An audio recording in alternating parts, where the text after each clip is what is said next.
Let's talk about being transgender and Christian. Genesis is usually the first bunch of verses that people talk about when they talk about trans identities. They say like, well, God created people male and female in Genesis, so that's all there is, right?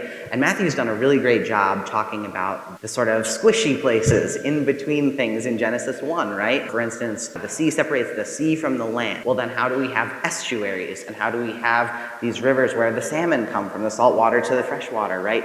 We've got all these places in the middle. My favorite example of this is the platypus.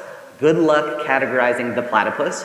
And so things that just don't fit Genesis 1, we know they exist, right? The way that a friend of mine, M. Barclay, explained this to me when they were explaining their non-binary identity was by saying, well, when we call God the Alpha and the Omega, we don't just mean God is the first and last, we mean God is everything from the first to the last, right? So that's what we're talking about here in Genesis. We've got everything from here to here. It's again existing on that sort of spectrum.